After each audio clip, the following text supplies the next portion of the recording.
আল্লাহ পাক রব্বুল আলামিন বলেন, বান্দা তোদের জন্য জান্নাতে যাওয়ার জন্য সহজ রাস্তা হলো রমজান মাসের রোজা। এই মাসে তোমরা আমি আল্লাহর তাকওয়া, তোমরা তোমাদের তাকওয়া অর্জন করে আল্লাহর জান্নাতটা কামাই করতে পারবা। মুসলমান আমরা তো রমজান পাইছি, কিন্তু রমজান পাওয়ার পরে এমন মানুষ ভাগ্যবান কেন থাকবো না? আল্লাহ রব্বুল আলামিন এই রমজান মাসকে আবার তিনটা ভাগে ভাগ করে দিয়েছেন। একটা হলো রহমতের দ্বারা, আরেকটা হলো নাজাতের দ্বারা, আরেকটা হলো মাগফিরাতের দ্বারা।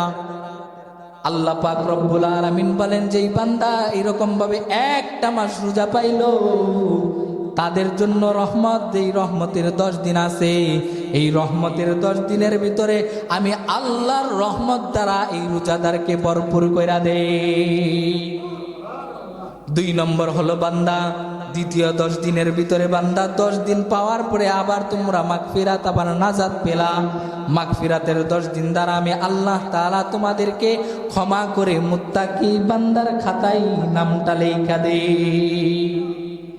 শুধু কি তাই না, পরের 10 দিনের দ্বারা আমি আল্লাহ রব্বুল আলামিন রহমত, মাগফিরাত, নাজাতের দ্বারা আমি আল্লাহ তাআলা ওই বান্দাকে দুনিয়া থেকে মাফ করিয়া পরকালে নাজাতের ব্যবস্থা করে দেই।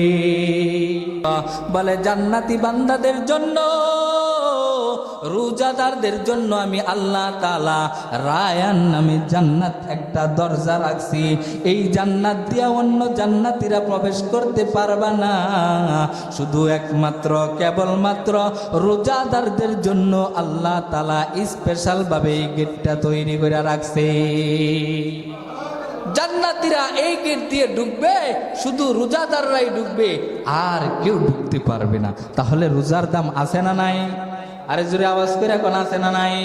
আল্লাহ রব্বুল আলামিন বলেন, বান্দা রোজাটা রাখবা, তবে সবার রোজা আমি আল্লাহর কাছে কবুল হবে না। রোজা তো রাখবা, তবে সবার রোজা আমি আল্লাহর কাছে কবুল হবে না। এটা আবার কেমন কথা? বান্দা রোজা রাখবা, যেই বান্দার ভিতরে 6টা গুণ থাকবে, যেই রোজাদারের ভিতরে 6 গুণওয়ালা রোজাদার থাকবে, আল্লাহ রব্বুল আলামিন বলেন এই 6 গুণওয়ালা রোজাদারদেরকে আল্লাহ রব্বুল আলামিন বলবেন, হে রোজাদার, তুমি আমার জন্য রোজা রাখছো, আর আমি তোমাদেরকে ঘোষণা করে দিলাম রোজা আমার জন্য, আর আমি আল্লাহ হয়ে গেলাম তোমাদের জন্য।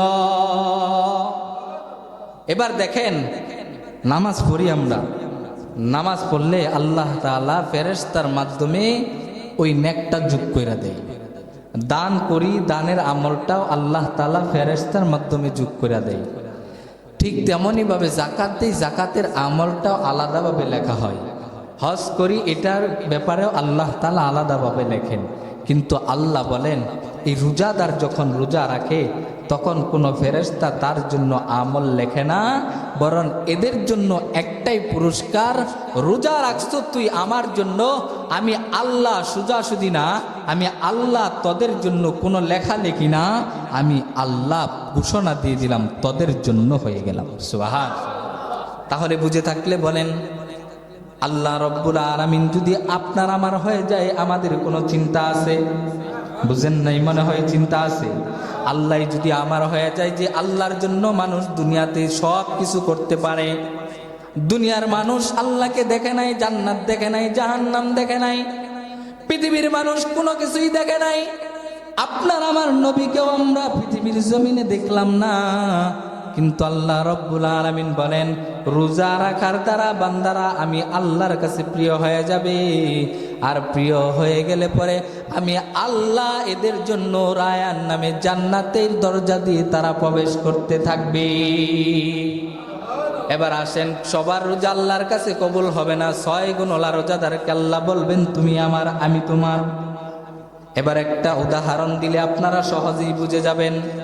কি উদাহরণ? সেটা হলো, দুনিয়ার ভিতরে ছেলে আর মেয়ে প্রেম করে, ভালোবাসার মোহাব্বত আঁকড়ায় ধরে, রাত যত গভীর হয় তাদের প্রেমের কথা আরো বেশি হয়ে যায়, আর ছেলে তার মেয়ে ওই ভালোবাসার মানুষটাকে বলতে থাকে তুমি আমার, আমি তোমার, বলে কি বলে না?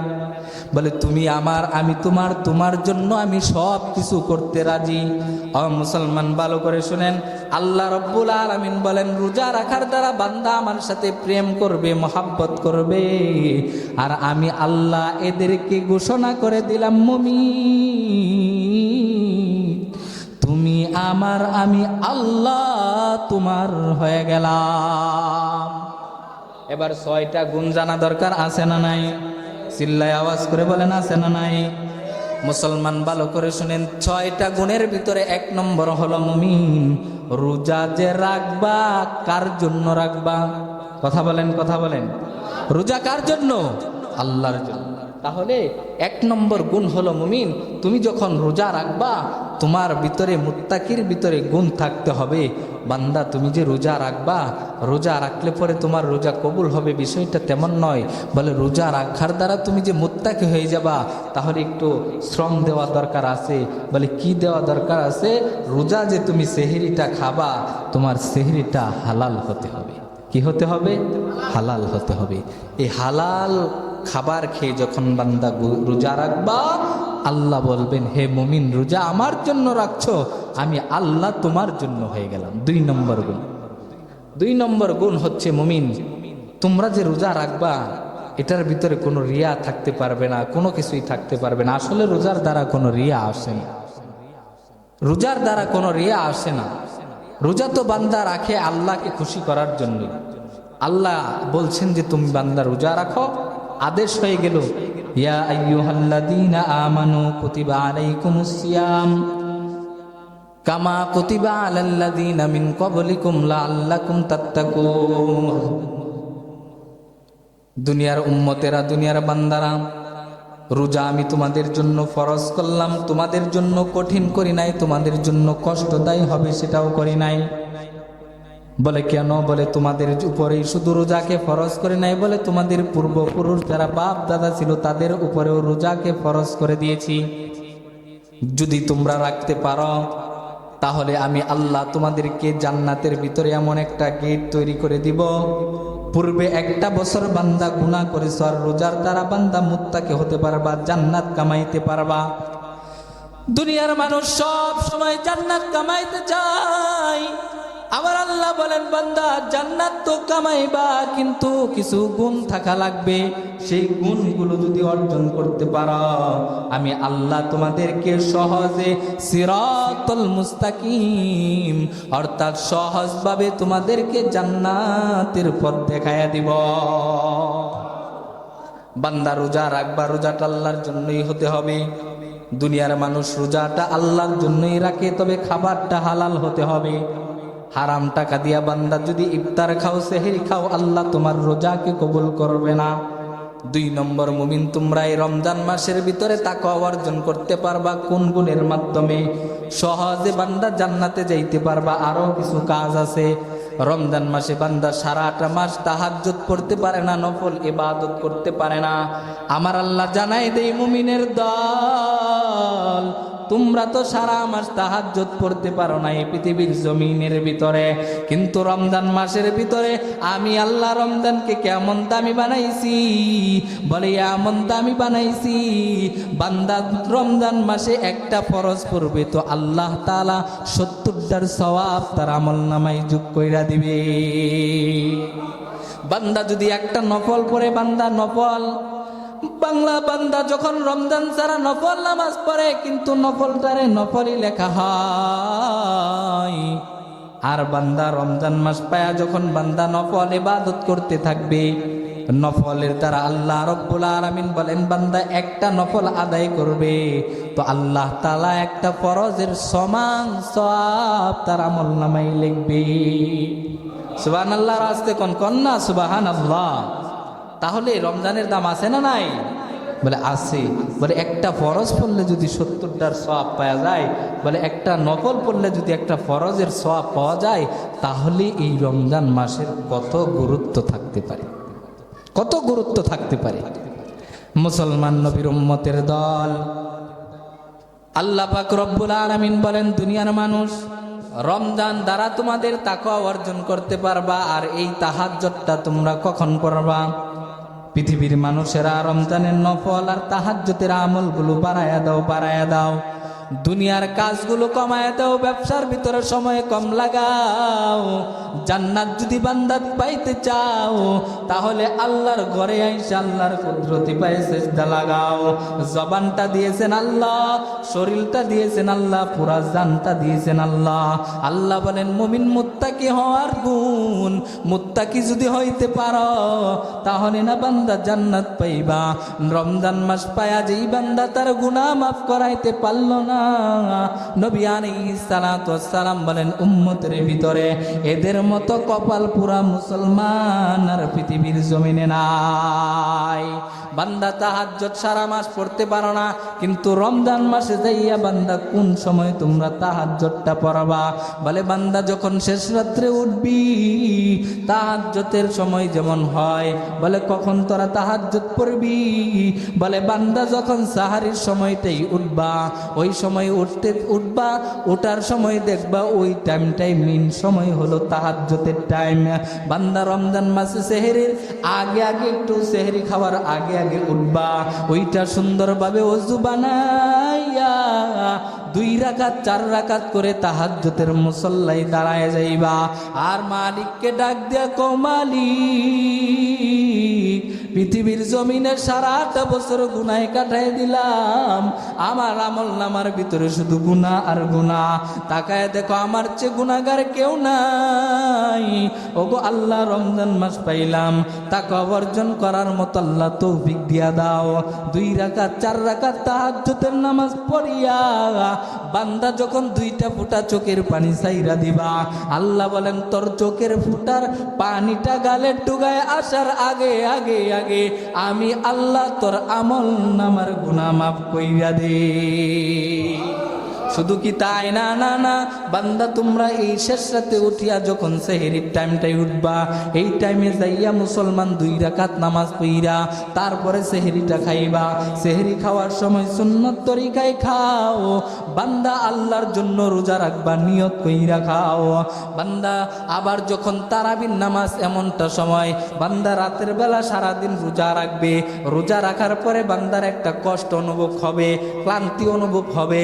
আল্লাহ বলেন বান্দা এটা যখন অর্জন করতে পারবা, আর রোজাদার কেমন দামি মানুষ আমার আল্লাহ জানায় দেয়, রোজাদারের জবান থেকে সারাটা দিন রোজা রাখার পরে যে মুখ থেকে একটা মেস্ক বের হয়, একটা গন্ধ বের হয়, আমার আল্লাহ জানায় দেয় এই রোজাদার রোজা রাখছে আমি আল্লাহর জন্য, না খায়া রোজা রাখলো, এতটা সারাটা দিন কষ্ট করলো, আর আমি আল্লাহ এই রোজাদারের মুখ থেকে যেই গন্ধটা বের হলো, এটা আমি আল্লাহর কাছে সবচেয়ে পছন্দনীয়। এ ইলাহি তু মেরা মাবুদ হায়, ইয়া ইলাহি তু মেরা গফফার হায়। মাফ করে দিবেন কে? জোরে আওয়াজ করে বলেন আমাদের মালিক কে?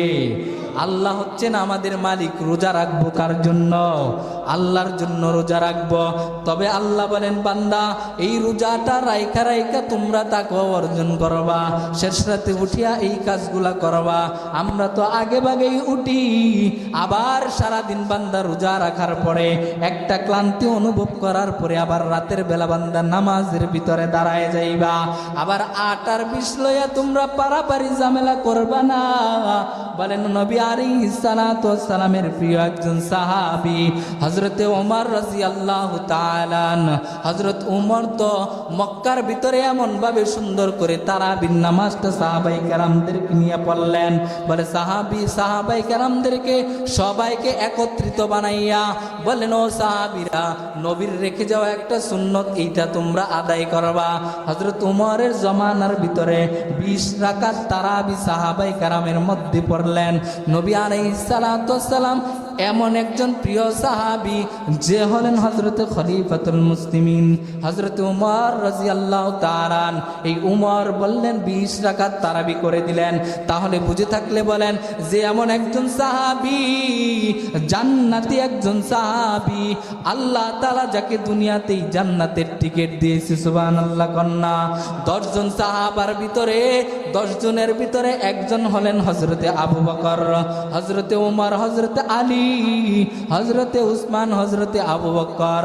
এরকম ভাবে 10 জন সাহাবীকে আল্লাহ তাআলা দুনিয়াতে জান্নাতের টিকিট দিয়া দিলে। ওরে নবীর উম্মতের দল, আল্লাহর এই নবীর প্রিয় সাহাবী হযরত খলিফাতুল মুসলিমিন হযরত উমর রাদিয়াল্লাহু তাআলা 20 রাকাত তারাবি উম্মতের মাঝে পৌঁছায়া দিলেন। ও উম্মতেরা, আনেওয়ালা উম্মতেরা, 20 রাকাত তারাবি তোমরা আদায় করবা। আর এই 20 রাকাত তারাবি তোমরা মসজিদে যায় জামাতের সাথে সুন্দর কইরা আদায় করবা। তাহলে কি হবে? আর যারা বলে 8 রাকাত তারাবি, তাদের সাথে আমাদের কোনো দ্বন্দ্ব নাই, কোনো দ্বিধা নাই, কোনো কিছুই নাই। এবার বুঝে থাকলে বলেন না, রমজান মাসে যদি ফরজের একটা ফরজ আদায় করলে যদি 70টার সমান সওয়াব দেওয়া হয়, একটা নফল আদায় করলে যদি আল্লাহ তাআলা একটা ফরজের সওয়াব দেওয়া হয়, তাহলে বলেন এই রমজান মাসে আমল কমায় দেওয়া না বাড়ায় দেওয়া? কথা বলেন না কেন? কমায় দেওয়া না বাড়ায় দেওয়া? যদি বাড়ায় দেওয়া হয়, তোমাদের কথাই অনুযায়ী ধরলাম তারাবি 8 রাকাত, 8 রাকাত তারাবি আমি পড়ব, তবে 8 রাকাত পরে আমি মসজিদ থেকে বের হয়ে যাব না। আমার যেহেতু নবী আলাইহিস সালাতু ওয়াস সালামের প্রিয় একজন সাহাবীর মাধ্যমে 20 রাকাত তারাবি হলো, কারণ আমার তেলাওয়াতে তো সহি না, আমার কোরআন তেলাওয়াতে তো সহি না। ইমাম সাহেব যখন 20 রাকাত তারাবির নামাজের ভিতরে দাঁড়ায় যায়, আল্লাহর 1 খতম 2 খতম করে কোরআন তেলাওয়াত করে কি করে না বলেন? বান্দা যখন দাঁড়ায় দাঁড়ায় কোরআন তেলাওয়াতটা শুনবা, আমার আল্লাহ বলেন বান্দা দিনের বেলায় রোজা রাখলো, রাতের বেলায় দাঁড়ায় দাঁড়ায় তারাবির নামাজগুলো আদায় করলো, এই বান্দাদেরকে আমি আল্লাহ জানায় দিলাম, হে মুমিন, তোমাদের জন্যই তো আমার জান্নাত, আর আমি আল্লাহ তোমাদেরকে মুত্তাকি বানায়া জান্নাতের খাতায় নাম লিখে দিলাম। এজন্য মুমিন, আল্লাহ বলেন জান্নাতে যদি যাইতে চাও তবে এই যে রমজান মাসটা কামাই করো, রমজান মাস পাও। এই রমজান মাসের ভিতরে মুত্তাকি হওয়ার জন্য রোজাটা তোমাদের জন্য একটা বড় একটা ভাগ্যের বিষয়। কিন্তু তাকায় দেখতো মুসলমান, পৃথিবীর জমিনে আমার এলাকার ভিতরে এমন কিছু নাস্তিক মুরতাদ আছে, এমন কিছু বেঈমান আছে, এখনো পর্যন্ত 40 বছর 30 বছর হয়ে যায়, এরপরেও রমজান মাস আসলে রোজা রাখে না, আছে না নাই? এরে মুসলমান নবীর উম্মত, এই যে লম্বা একটা দেহ দিল, এমন একটা হায়াতে জিন্দিগি দিল, যে আল্লাহ রব্বুল আলামিন আবার তোমাকে ইসলাম ধর্মে এমন একটা সুন্দর ধর্মের ভিতরে পাঠায় দিল। সেই ধর্মের বিধান হলো বান্দা কুতিবা আলাইকুমুস সিয়াম, রোজা রাখবে, রোজা আদায় করবে, কিন্তু বান্দা তো রোজা আদায় করে না। এমন কিছু বেঈমান মানুষ আছে, রমজান মাস পাইয়া রোজা না রাখিয়া আবার বাজারে বাজারে যাইয়া চাষ স্টলের ভিতরে বসিয়া বসিয়া পর্দা লাগাইয়া মানুষের আড়ালে আড়ালে খাবার খায়, আছে না নাই? আমি আমাদের এই এলাকার মানুষদেরকে বলবো, আমার এই বাজারটার ভিতরে এই রমজান মাসে আমাদের কেমন একটা প্রস্তুতি নিতে হবে, যেন কোনো মুসলমানের ঘরের সন্তান জন্ম নিয়া মুসলমান হওয়ার পরে আমার বাবা মুসলমান, দাদা মুসলমান, সবাই আমার মুসলমান, কিন্তু মুসলমান হওয়ার পরে আল্লাহর হুকুম হলো রমজান মাসে বান্দা রোজা রাখবি, কিন্তু এই মাসে রোজা না রাইখা বান্দা ব্যবসার ভিতরে একটা বলে ব্যবসা, রমজানের ভিতরে এমন একটা ব্যবসা কর্ম একেবারে কম্বর কাজ ছালাইগা পড়ে, বলে কেন রমজানের ভিতরে বাজারে যাইয়া পর্দা লাগায়া লাগায়া লাগায়া এরকম ভাবে রোজাদারকে আড়ালে রাইখা বেরোজাদেরকে খাবার খাওয়ায়, আছে না নাই বলেন? আছে। এজন্য আপনাদের সবাইকে বলবো, আমার এই বাজারের ভিতরে যেন এইবার রমজানের ভিতরে কোনো মুসলমানের সন্তান হয়ে যেন পর্দা না লাগাইতে পারে। মুসলমানের ঘরে জন্ম নেওয়ার পরে তুমি কিভাবে আরেকজন রোজাদার রোজার সময় তুমি কিভাবে এদেরকে খাবার খাওয়াও? আল্লাহ পাক রব্বুল আলামিন বলেন, বান্দা তোদের জন্য জান্নাতে যাওয়ার জন্য সহজ রাস্তা হলো রমজান মাসের রোজা। এই মাসে তোমরা আমি আল্লাহর তাকওয়া, তোমরা তোমাদের তাকওয়া অর্জন করে আল্লাহর জান্নাতটা কামাই করতে পারবা। মুসলমান আমরা তো রমজান পাইছি, কিন্তু রমজান পাওয়ার পরে এমন মানুষ ভাগ্যবান কেন থাকবো না? আল্লাহ রব্বুল আলামিন এই রমজান মাসকে আবার 3টা ভাগে ভাগ করে দিয়েছেন। একটা হলো রহমতের দ্বারা, আরেকটা হলো নাজাতের দ্বারা, আরেকটা হলো মাগফিরাতের দ্বারা। আল্লাহ পাক রব্বুল আলামিন বলেন, যেই বান্দা এরকম ভাবে একটা মাস রোজা পাইল, তাদের জন্য রহমত, যেই রহমতের 10 দিন আছে, এই রহমতের 10 দিনের ভিতরে আমি আল্লাহর রহমত দ্বারা এই রোজাদারকে ভরপুর কইরা দেই। 2 নম্বর হলো বান্দা, দ্বিতীয় 10 দিনের ভিতরে বান্দা 10 দিন পাওয়ার পরে আবার তোমরা মাগফিরাত, আবার নাজাত পেলা। মাগফিরাতের 10 দিন দ্বারা আমি আল্লাহ তাআলা তোমাদেরকে ক্ষমা করে মুত্তাকি বান্দার খাতায় নামটা লেখা দেই। শুধু কি তাই না, পরের 10 দিনের দ্বারা আমি আল্লাহ রব্বুল আলামিন রহমত, মাগফিরাত, নাজাতের দ্বারা আমি আল্লাহ তাআলা ওই বান্দাকে দুনিয়া থেকে মাফ করিয়া পরকালে নাজাতের ব্যবস্থা করে দেই। তাহলে বুঝে থাকলে বলেন, রমজান মাসে দাম আছে না নাই, গুরুত্ব আছে না নাই? ও মুসলমান নবীর উম্মত, রমজান মাস পায়া যেই ব্যক্তি গুনাহ মাফ করাইতে না পারবো, গুনাহ মাফ না করাইতে পারবো, বলতেছিলাম তারাবির বিষয়টা। তারাবির ভিতরে যদি 8 রাকাত আর 10 রাকাত 12 রাকাত আমি বুঝি না, আমি বলবো তাদের কথায় একমত লাগাইয়া বললাম, ঠিক আছে তারাবি তোমরা 8 রাকাত পড়ো, আমরাও তারাবি 8 রাকাত পড়ব, কিন্তু বাকি 12 রাকাত আমরা নফলের নিয়ত করে 20 রাকাত আদায় করে এরপরে মসজিদ থেকে বের হব। কেন? বলে রমজানে যত বেশি আমল করব, যদি নফল আদায় করি ফরজের সব পাইতাছি, একটা করলে বিনিময়ে 70টা পাইতাছি, তাহলে লাভ আছে না নাই? কথা কন না কেন? লাভ আছে। এই জন্য মুহতারাম হাজিরিন, রমজান মাসের এত দাম। বান্দা তোমরা রমজানের ভিতরে মুত্তাকি বান্দা হয়ে যেতে পারবা। মুত্তাকিদের জন্য 2 নম্বর পরিচয় হলো মুমিন। তোমরা এই 6 গুণে গুণান্বিত যারা থাকবা, তাদেরকে আল্লাহ বলবেন, তুমি আমার, আমি আল্লাহ তোমাদের জন্য হয়ে গেলাম। মুসলমান ভাইয়ারা আমার ভালো করে শুনেন, আল্লাহ পাক রব্বুল আলামিন আমাদেরকে রমজান মাস দিয়েছেন, কিন্তু রমজান মাস পাইতে হবে বান্দায় রমজান মাসের ভিতরে ঠিকভাবে আমল করতে হবে। 6 গুণের ভিতরে 1 নম্বর হলো বান্দা রমজান মাসে রোজা রাখবা। তো রোজাটা রাখবা হালাল খাইয়া, হালাল সেহরি খাইবা।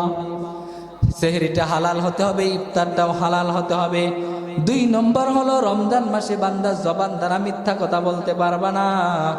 জবান দ্বারা যদি মিথ্যা কথা, জবানের হেফাজত যদি বান্দা না করতে পারো, তাহলে সারাটা দিন এমন ভাবে রোজা রাখা তোমার কোনো মূল্য নাই। কেমন রোজা রাখলা?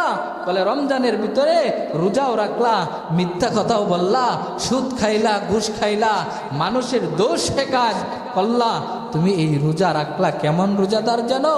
বলে জন্মগত কাক যেমন আছে, চাম্বা বাদুর যেগুলো আছে, বলে সকাল বেলা দিনের বেলা চোখে দেখে না, রাতের বেলা চোখে দেখে, আর দিনের বেলা তারা এরকম ভাবে তাদের এই সারাটা দিন তারা উপাসে থাকে, যেমন ঠিক তেমনি ভাবে বান্দা যখন রোজা রাখার পরে মিথ্যা বললো, গীবত করলো, দোষ শিকায়াত করলো, এই সব কিছু করার পরেও যখন বান্দা রোজা রাখলো, রোজা রাখার পরে যে ঠিক তেমনি ভাবে সারাটা দিন উপসী থাকলো, রোজাটা আল্লাহর দরবারে কবুল হলো না।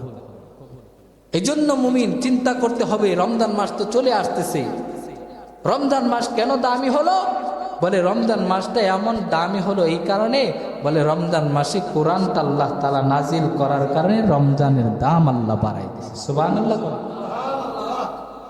তবে বান্দা এটা মনে করতে হবে যে কোরআনটা আল্লাহ রব্বুল আলামিন আমাদেরকে দামি বানাইছেন, দামি নবীর উম্মত বানাইছে। কেমন নবীর উম্মত বানাইছে আল্লাহ রব্বুল আলামিন? আপনার আমার নবীকে এমন দামি বানাইছে, বলে যেই নবীর চেয়ে পৃথিবীর জমিনে আর কোন নবী হতেই পারে না। সুবহানাল্লাহ কন্যা। আল্লাহ রব্বুল আলামিন 1,24,000 পয়গম্বর আল্লাহ তাআলা পৃথিবীর জমিনে পাঠাইছে।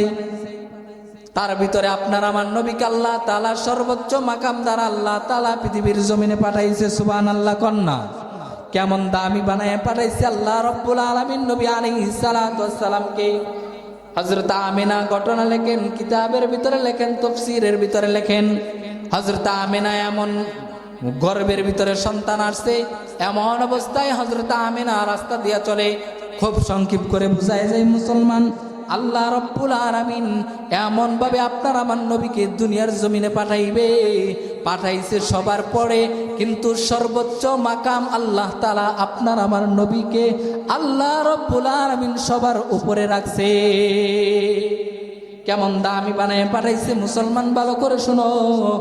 আল্লাহ রব্বুল আলামিন আপনার আমার নবীকে এমন দামি বানায় পাঠাইছে। ও মুসলমান, আল্লাহ রব্বুল আলামিন নবী আলাইহিস সালাতু ওয়াস সালাম মা আমিনার গর্ভে চলে আসছে। আমিনা রাস্তা দিয়া চলে এমন অবস্থায় রাস্তার যখন সূর্যটা আমিনার গর্ভে আপনার আমার নবী মুহাম্মদুর রাসূলুল্লাহ সাল্লাল্লাহু আলাইহি ওয়াসাল্লাম গর্ভের ভিতরে চলে আসছে। এমন অবস্থায় রাস্তা দিয়ে আল্লাহর নবীর মা আমিনা চলতে রাস্তার মানুষেরা ডাক দিয়া কয়, আব্দুল মুত্তালিব, তোমার এই সন্তানের, তোমার এই পুত্রবধূ রাস্তা দিয়া চলে, কিন্তু চললে পরে শরীরের ভিতরে বিধবা মানুষ, শরীরের ভিতরে এমন মেশক লাগায় ঘুরতেছে। আচ্ছা, আজান দিয়ে দেন।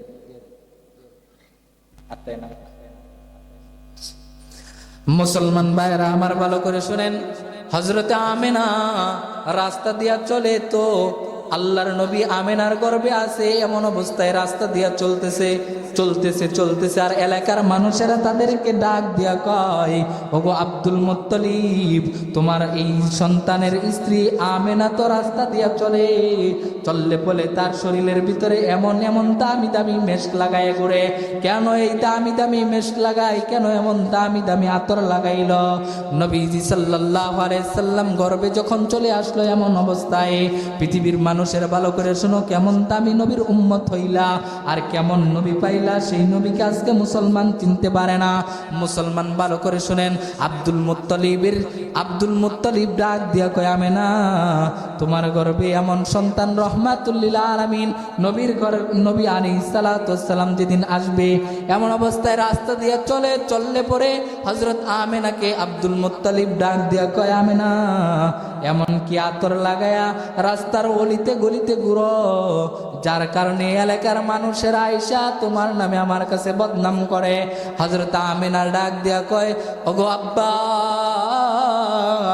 এটা আমার কোনো কুদরত না।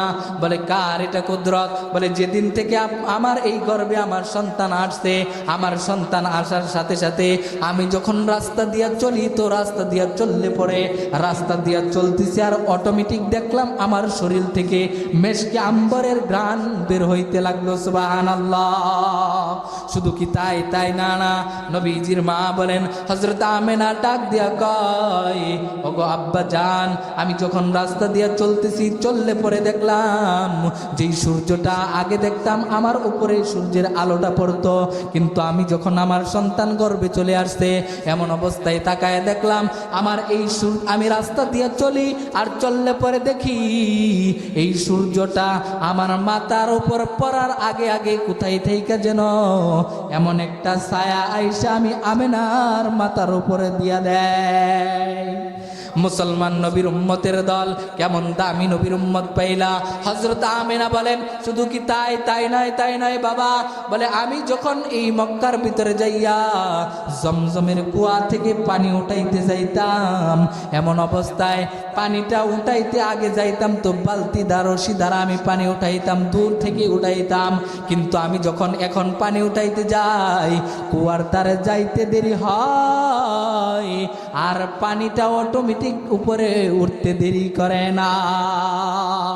ওমা আরসালনাকা ইল্লা রাহমাতাল লিল আলামিন, পৃথিবীর জমিনে আল্লাহ তাআলা আপনার আমার নবীকে রহমত বানায়া পাঠাইছে। সুবহানাল্লাহ কন্যা, রহমত বানায় পাঠাইছে।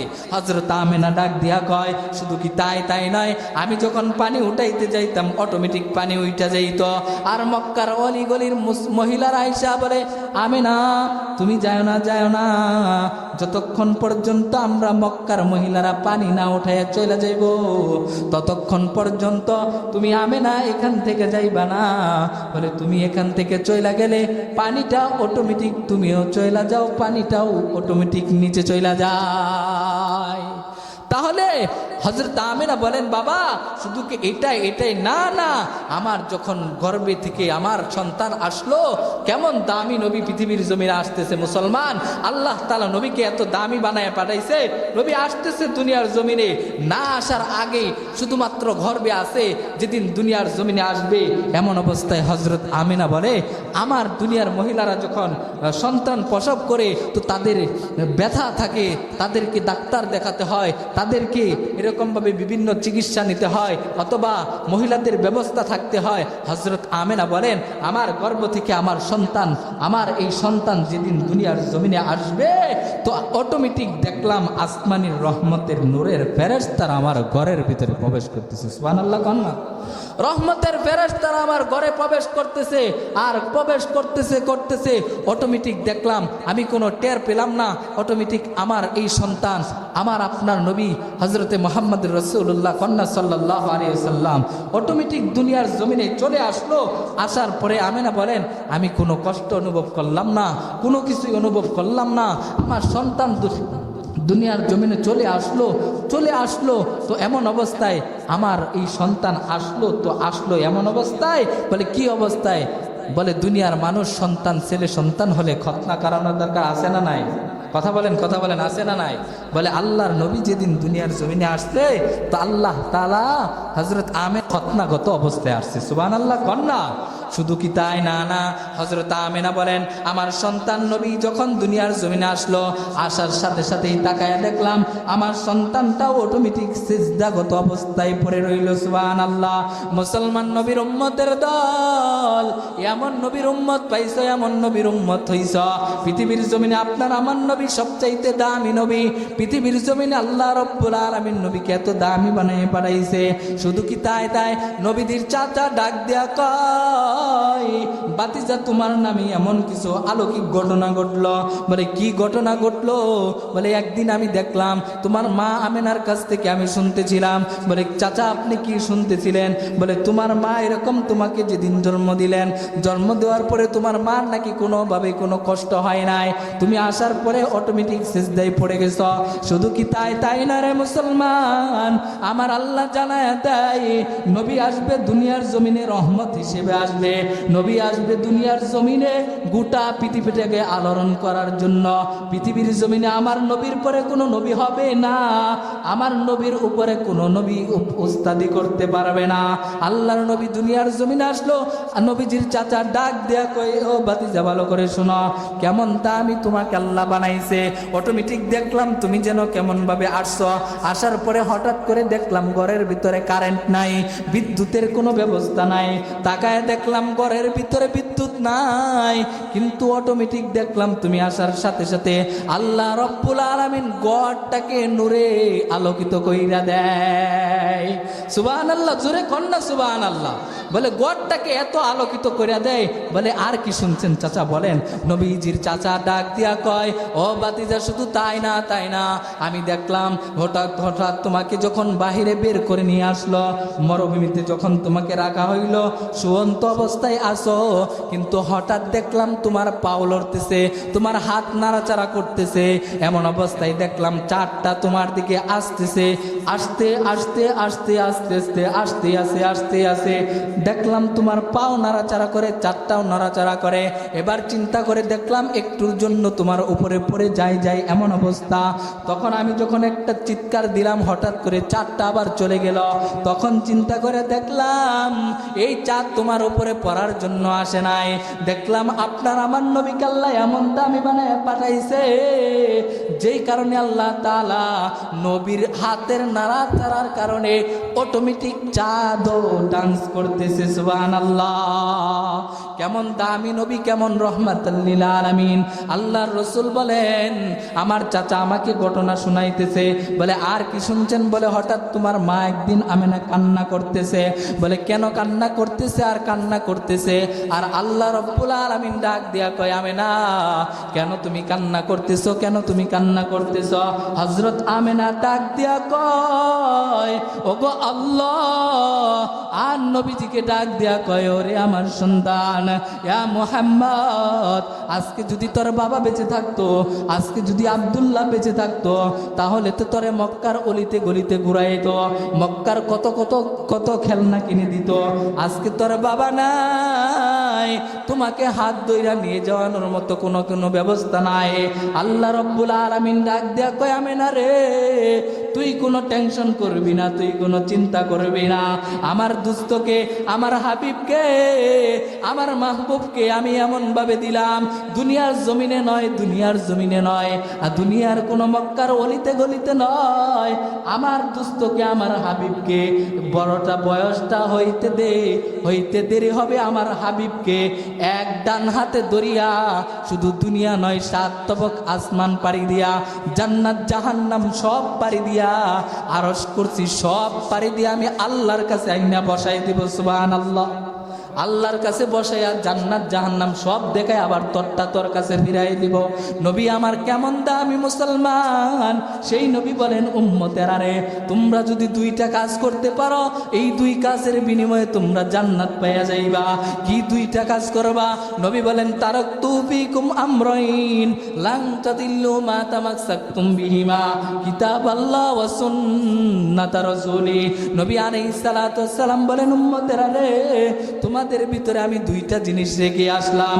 1 নম্বর হলো আল্লাহ তাআলার কোরআন, আর একটা হলো আমার সুন্নাত। এই 2 জিনিস যদি আঁকড়ে ধরতে পারো, তাহলে আমি নবী তোমাদেরকে ঘোষণা করে দিলাম, আমি নবীর সাথেই তোমরা জান্নাতে ঢুকবা। সুবহানাল্লাহ, কন্যা সুবহানাল্লাহ। আরে এমন একটা সুবহানাল্লাহর দাম কত জানেন? বলে বুখারীর রিওয়ায়াতে আসছে, বলে সুবহানাল্লাহর বলার কারণে আসমান আর জমিনের মাঝ বরাবর যেই জায়গাটা আছে, এই জায়গাটা আল্লাহ তাআলা নেক দ্বারা ভরপুর করে দেয়। সুবহানাল্লাহ, কন্যা। এই সুবহানাল্লাহর এত দাম। মুসলমান ভালো করে শুনেন, আল্লাহর নবী বলেন, এই 2 জিনিস আঁকড়ে ধরবা, 2 জিনিস আঁকড়ে ধরলে পরে আল্লাহ তাআলা তোমাকে জান্নাত দিবে। আল্লাহ রাব্বুল আলামিন বলেন, নবীও বলেন, জানাই দেই, মান হাব্বা সুন্নতি ফাকাদ হাব্বানি ওয়া মান হাব্বানি কানা মাই ফিল জান্নাহ। উম্মতের ভিতরে যদি সুন্নতের পায়বন্দি থাকে, সুন্নতের আমলগুলো উম্মতেরা করতে থাকে, তাহলে আমি নবী তোমাদেরকে ঘোষণা করলাম, আমি নবীর সাথেই তোমরা জান্নাতে ঢুকবা। এরে মুসলমান, নবীর উম্মত, আল্লাহর নবী জানায় দেয় উম্মতের ভিতরে সুন্নতটা কিভাবে পালন করবা। বলে সুন্নতটা আবার এটা কোন দেশের হালুয়া? বলে হালুয়া নয়, হালুয়া নয়। মুসলমান নবীর জিন্দিগির ভিতরে শুরু থেকে, একটা মানুষের জীবনের শুরু থেকে শেষ পর্যন্ত, মৃত্যু পর্যন্ত মুসলমানের এই নবীর সুন্নতের দ্বারা আকৃত। বান্দা তুই ডানে চলবি, সেখানেও সুন্নত। বান্দা রাস্তা দিয়ে চলবি, সেখানেও সুন্নত। বান্দা যখন খানা খাইতে বসবে, এখানেও বান্দার সুন্নত। বান্দা মানুষকে সালাম দিবে, মানুষের সাথে কথা বলবে, সেখানেও সুন্নত। এর নবীর উম্মতের দল মসজিদে কিভাবে ঢুকবা, কিভাবে বের হবা, সুন্নত আছে না নাই? সুন্নত আছে, সুন্নত আছে মুসলমান। আল্লাহর নবী জানায় দেয়, এই সুন্নতের পায়বন্দি যদি করতে পারো, তাহলে আল্লাহর নবী জানায় দেয়, উম্মতেরা রে, তোমরা এই সুন্নতের পায়বন্দি করে করে আমি আল্লাহর জান্নাতটা কামাই করে নাও। আর জান্নাতটা কত বড় বালাখানা, কাদের জন্য আল্লাহ রাখছে? এই মুমিন যদি এই কাজগুলো করতে পারে। 2 নম্বর বলতেছিলাম, কোরআনের দ্বারা আল্লাহ তাআলা বলেছেন, কোরআনটা মানো। কোরআন আর সুন্নাহ, এই 2টা জিনিস আঁকড়িয়ে ধরো। রাসূল বলেন, তারাকতু ফীকুম আমরাইন লান তাদিল্লু মা তামাসসাকতুম বিহিমা। 1 নম্বর হলো কিতাব আল্লাহ, 2 নম্বর হলো সুন্নাত রাসূলি। যেই নবী আলাইহিস সালাতু ওয়াস সালাম আপনার আমার আল্লাহ রাব্বুল আলামিন রমজান মাসে কোরআন অবতীর্ণ করলেন, সেই আল্লাহ বলেন, সেই কোরআনের প্রতি তোমরা আগ্রহ বাড়ায় দাও। কোরআনটা বান্দা পড়তে থাকো, কোরআনটা পড়তে থাকো।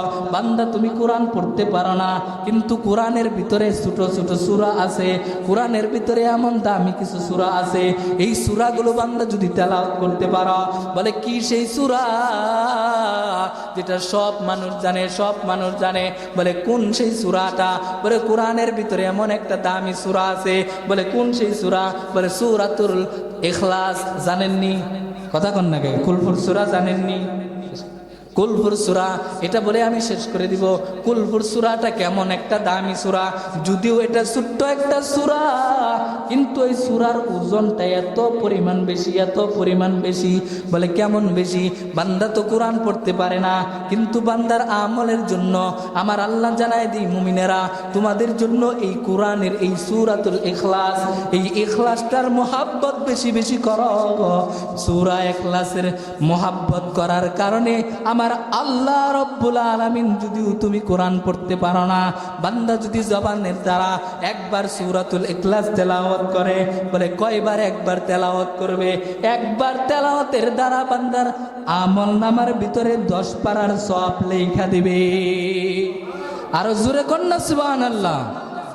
একবার পড়লে 10 পারার সওয়াব দিয়া দিবি। বান্দারে তুই কোরআন পড়তে পারো না, কিন্তু সূরাতুল ইখলাস এই 2 বার যদি তেলাওয়াত করো, বান্দা তোর আমল নামার ভিতরে আল্লাহ তাআলা 20 পারার সওয়াব লেখা দিবে।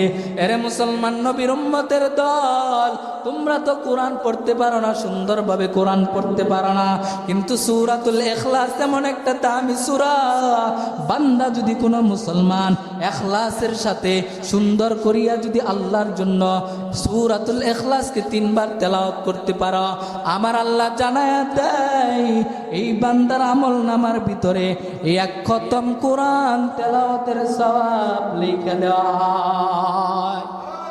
তাহলে কোরআনের দাম আছে না নাই? কথা কন।